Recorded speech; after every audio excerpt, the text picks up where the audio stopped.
Welcome dear student, myself Dr. Savita Meena, Assistant Professor in Department of Chemistry at Swami Vivekanand Government College, Khetri. We are continuing the chapter Metal Ligand Bonding in Transition Metal Complexes. So before we start CFT for metal ligand bonding, we will tell about the VBT. From VBT we have discussed so many things, but they have some limitation. Because of that, we have shifted VBT to CFT. For example, we have discussed by VBT H2 stability and so VBT for polymolecules बहुपरमाणुक जो कि VBT द्वारा completely explain नहीं की गई है. Sidgwick ने बताया कि कोऑर्डिनेशन बॉन्ड भी एक तरह का वैलेंस बॉन्ड है, परंतु यहाँ पर डोनर और एक्सेप्टर दो हम टर्म यूज़ कर रहे हैं. डोनर टर्म हम यूज़ करते हैं लिगेंड के लिए, एक्सेप्टर हम यूज़ करते हैं मेटल के लिए. और पॉलिंग के अकॉर्डिंग जो फॉर्मेशन है कोऑर्डिनेशन बॉन्ड का वहाँ पर होता है. अब हम बात कर रहे हैं CFT की. तो CFT के लिए ये है कि क्या क्या ज़रूरी है. जो मेटल्स हैं जिनको हम सेंट्रल मेटल कह रहे हैं, it's provide empty atomic orbital. उनके पास एटॉमिक ऑर्बिटल होते हैं जो खाली होते हैं. उन खाली ऑर्बिटल्स में क्या होगा, जो लिगेंड्स हैं वो अपने इलेक्ट्रॉन डोनेट करते हैं. तो कितने लिगेंड इलेक्ट्रॉन डोनेट करेंगे ये डिपेंड करता है नंबर ऑफ एम्प्टी ऑर्बिटल्स पे, जो एटॉमिक ऑर्बिटल एम्प्टी है उन पे. तो एक तरह से हम इस प्रकार से जो मेटल है उसकी समन्वय संख्या कोऑर्डिनेशन नंबर हम बता सकते हैं. यहाँ पर n क्या है? n है आउटर ऑर्बिटल. जो आउटर ऑर्बिटल है उसको हम इसके इलेक्ट्रॉनिक कॉन्फ़िगरेशन से बताते हैं NS, NP, ND, N-1D. ये जो आउटर ऑर्बिटल के लिए बताया है. Empty orbital of metal from hybrid orbital with direction of speciality. कि पहले एटॉमिक ऑर्बिटल जो हैं वो एम्प्टी होंगे, उसके बाद मेटल के जो ऑर्बिटल हैं वो हाइब्रिड होने के बाद उनका एक पर्टिकुलर डायरेक्शन होता है. उस डायरेक्शन की वजह से जो ओवरलैपिंग होती है वो बहुत अच्छी होती है. और वो जो न्यू ऑर्बिटल्स बनते हैं हाइब्रिड ऑर्बिटल जिनकी पर्टिकुलर डायरेक्शन है, उसी के आधार पर हम उनका कोऑर्डिनेशन नंबर बता पाते हैं. जैसे for example sp, sp2, sp3, sp3d, sp2d, इन सब का एक पर्टिकुलर शेप है इन ऑर्बिटल्स का. जैसे फॉर एग्जांपल हमने लिया sp3d2, तो यहाँ पर कितने हमारे पास ऑर्बिटल है? 1s का ऑर्बिटल है, 3 p की हैं और 2 d के ऑर्बिटल है. तो ये ऑर्बिटल हो गए टोटल 6. तो ये 6 ऑर्बिटल मिलकर ये न्यू हाइब्रिड ऑर्बिटल्स है. इनकी जो डायरेक्शन होगी वो किस तरह से होगी? ये ऑक्टाहेड्रल कॉम्प्लेक्सेस बनाते हैं जिसकी जो डायरेक्शन है वो अष्टफलकीय होती है. तो इनकी स्ट्रक्चर इस तरह से होती है 1 2 3 4, ये 5 और ये 6. तो इस तरह से हम ये कह सकते हैं कि इनकी एक पर्टिकुलर डायरेक्शन होती है, वो इन सभी के लिए होती है, जो कि SP, SP2, SP3, SP3D, SP2D, SP3D. SP के लिए होगी लीनियर, SP के लिए होगी ट्राइगोनल, SP3 के लिए होगी टेट्राहेड्रल, SP3D इसके लिए क्या होगी? इसके लिए हम कह सकते हैं इसके पास कितने हो गए? 5. तो 5 किस तरह से होंगी? ये हो सकती है ट्राइगोनल बाइपिरामिड. इसी तरह से sp3d2 के लिए होती है ऑक्टाहेड्रल.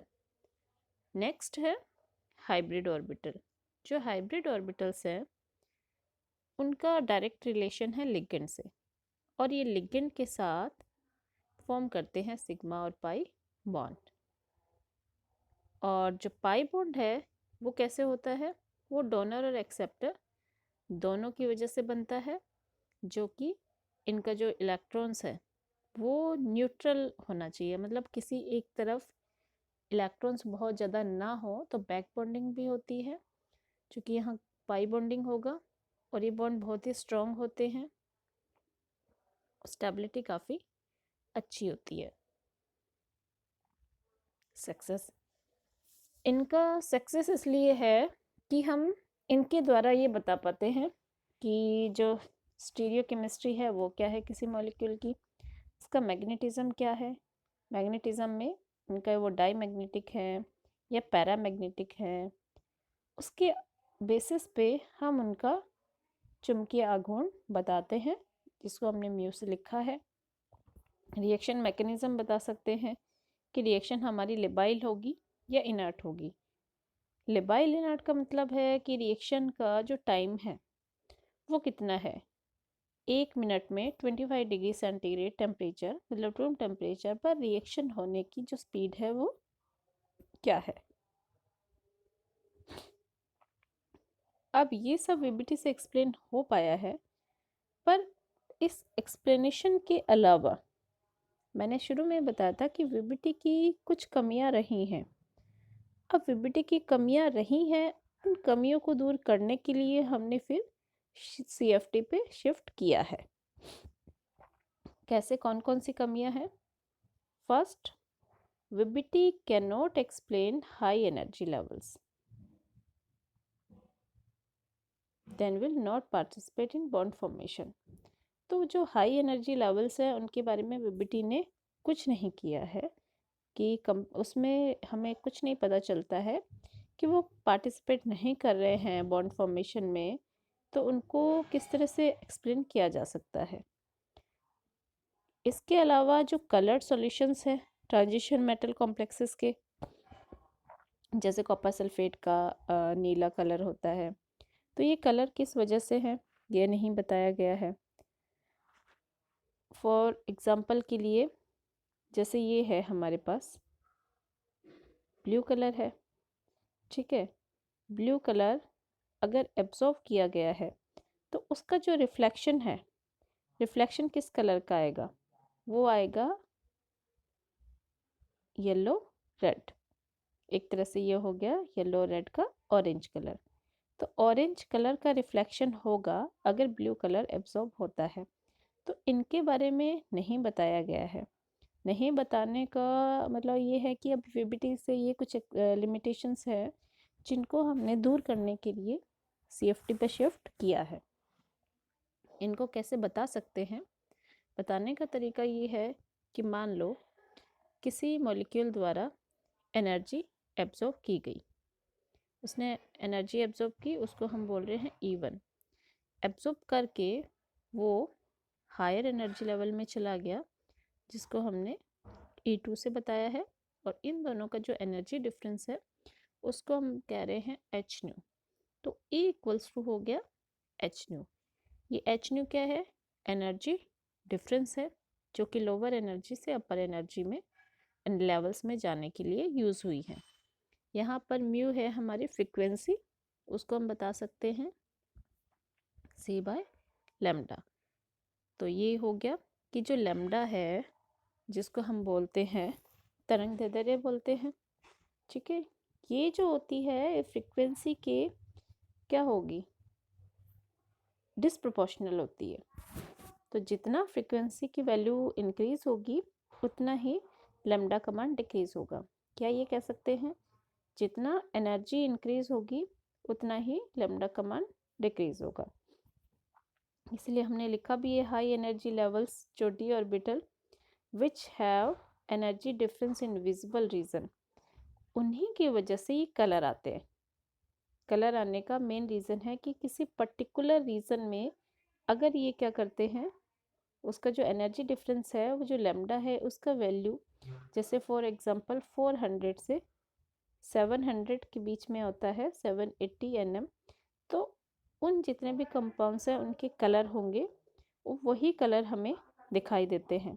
सेकंड है एब्जॉर्प्शन स्पेक्ट्रा, जो कि हम वीबीटी से नहीं बता पाते हैं कि एब्जॉर्प्शन स्पेक्ट्रा का क्या एक्सप्लेनेशन है, वो हमने आगे सीएफटी में डिटेल में बताया है।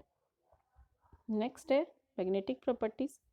मैग्नेटिक प्रॉपर्टीज़ में क्या है कि कुछ कॉम्प्लेक्सेस हैं।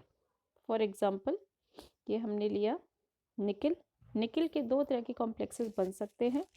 अगर हम लिगेंड जो है वो साइनाइड लेते हैं तो हमारा कॉम्प्लेक्स की ज्योमेट्री है वो डिफरेंट होती है, क्लोराइड के केस में डिफरेंट होगी। तो जो इनकी मैग्नेटिक प्रॉपर्टी है और ज्योमेट्री है उन दोनों को ही वीबीटी इजीली एक्सप्लेन नहीं कर पाता है। एक्सप्लेन नहीं करने का जो रीज़न है वो वीबीटी ने नहीं बताया है, तो हम सीएफटी में क्लियरली बता पाते हैं और स्ट्रक्चर भी बता सकते हैं। निकिल साइनाइड का जो स्ट्रक्चर है वो होगा स्क्वायर प्लेनर। क्यों होगा? क्योंकि जो इलेक्ट्रॉनिक कॉन्फ़िगरेशन है उसके अकॉर्डिंग इसके डी ऑर्बिटल जो है इनर डी ऑर्बिटल और एस जो ऑर्बिटल है वो और पी के दो ऑर्बिटल्स में पार्टिसिपेट करते हैं, तो इसका हाइब्रिडाइजेशन होता है DsP2। बट अगर साइनाइड को रिप्लेस कर दिया जाए क्लोराइड से, उस सिचुएशन में क्या होगा? हमारे पास जो हाइब्रिडाइजेशन होगा वो होगा sp3, और sp3 हाइब्रिडाइजेशन के लिए स्ट्रक्चर होती है टेट्राहेड्रल या चतुष्फलकीय कह सकते हैं। तो इसके वजह से हाइब्रिडाइजेशन डिफरेंट है और यहाँ पर डी ऑर्बिटल है वो पार्टिसिपेट नहीं कर रहे हैं। इसी कारण इन दोनों में एक मेटल है और लिगेंड डिफरेंट है, तो डिफरेंट लिगेंड का उनके स्ट्रक्चर पर ज्योमेट्री पे इफेक्ट होता है और इस ज्योमेट्री की वजह से इनकी जो मैग्नेटिक प्रॉपर्टीज़ है वो भी डिफरेंट होंगी। ये वीबीटी थ्योरी द्वारा एक्सप्लेन नहीं किया गया है। नेक्स्ट है हाइब्रिडाइजेशन। हाइब्रिडाइजेशन में क्या होता है कि अगर इनर डी ऑर्बिटल पार्टिसिपेट करते हैं तो इनका हाइब्रिडाइजेशन अलग होगा, आउटर डी ऑर्बिटल पार्टिसिपेट करेंगे तो हाइब्रिडाइजेशन डिफरेंट होगा। इसको भी क्लियरली वीबीटी द्वारा एक्सप्लेन नहीं किया गया है। एग्जाम्पल के लिए आयरन के हम कॉम्प्लेक्सेस ले सकते हैं। एक कॉम्प्लेक्स हम लेते हैं वाटर के साथ और सेकेंड कॉम्प्लेक्स हम लेते हैं साइनाइड के साथ।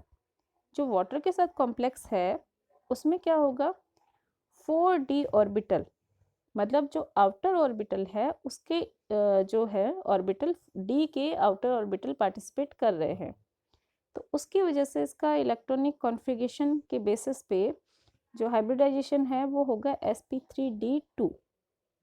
बट जैसे ही हमने वाटर को रिप्लेस किया साइनाइड से तो इनर डी ऑर्बिटल पार्टिसिपेट करेंगे, 3d के ऑर्बिटल्स पार्टिसिपेट कर रहे हैं, तो उससे इलेक्ट्रॉनिक कॉन्फ़िगरेशन के बेसिस पे इसका जो स्ट्रक्चर है वो हो जाएगा D2sp3। तो यहाँ पर जैसे ही D के ऑर्बिटल इनर और आउटर में चेंज हो रहे हैं हाइब्रिडाइजेशन भी चेंज होता है। इसको वीबीटी ने एक्सप्लेन नहीं किया है, जिसे CFT द्वारा एक्सप्लेन किया गया है। नेक्स्ट है डिफॉर्मेशन इन ज्योमेट्री। तो डिफॉर्मेशन इन ज्योमेट्री क्या है? हमने कॉपर का एक कॉम्प्लेक्स लिया। कॉपर के कॉम्प्लेक्स में हम देखते हैं कि 6 वाटर लिगेंड कॉपर के साथ बॉन्ड बनाते हैं, बट जितने भी बॉन्ड हैं वो इक्वल लेंथ के नहीं हैं। 4 बॉन्ड जो प्लेन पर हैं, जैसे मैं स्ट्रक्चर यहाँ ड्रॉ करके बता देती हूँ। मान लो हमने ये कॉपर लिया, कॉपर के 4 प्लेन पर बॉन्ड हैं, इनका ये 90 डिग्री का एंगल है, ये सब इक्वल डिस्टेंस पे हैं, बट एक बॉन्ड प्लेन के अबोव डायरेक्शन में है और एक बिलो डायरेक्शन में। ये दो बॉन्ड इन चारों बॉन्ड से एक तो 90 के एंगल पे है और इनका जो लेंथ है वो उनके इक्वल नहीं है, डिफरेंट है। तो इस लेंथ की वजह से क्या होगा कि इनका जो सिमेट्री है वो थोड़ा डिस्टर्ब हो जाती है, ये एसिमेट्रिकल हैं। ये जो रीज़न है इनका डिस्टॉर्शन का वो एक्सप्लेन नहीं किया गया है वीबीटी द्वारा, तो डिफॉर्मेशन इन ज्योमेट्री में यहाँ नहीं बताया गया है।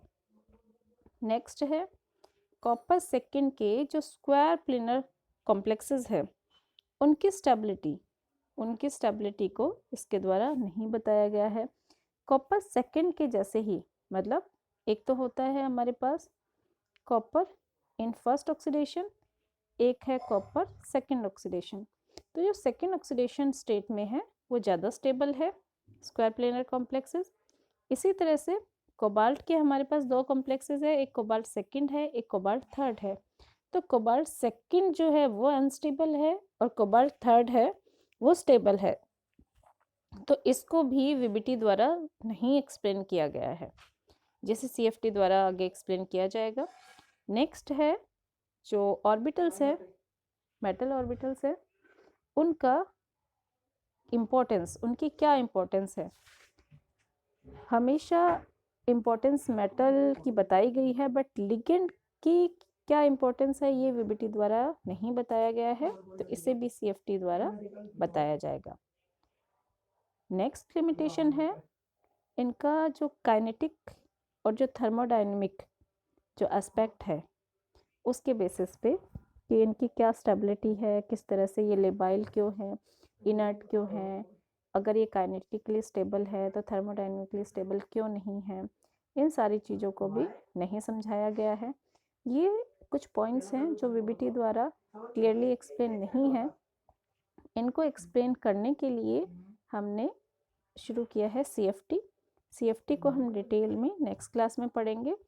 सीएफटी का एक topic CFSC, crystal field stabilising energy, ये हम कंप्लीट कर चुके हैं, बट जो इनकी बेसिक इन्फॉर्मेशंस है उनकी स्टडी हम नेक्स्ट क्लास में करेंगे। तो ये जो वीबीटी है ये आज हम यहीं कंप्लीट करते हैं। हमने वीबीटी पढ़ा, इससे क्या बताया जा सकता है, वीबीटी की क्या लिमिटेशंस हैं और इन लिमिटेशंस को कैसे दूर किया जाएगा, ये आगे पढ़ा जाएगा। तो थैंक यू स्टूडेंट्स, आज के लिए हम ये चैप्टर यहीं पर कंप्लीट करते हैं।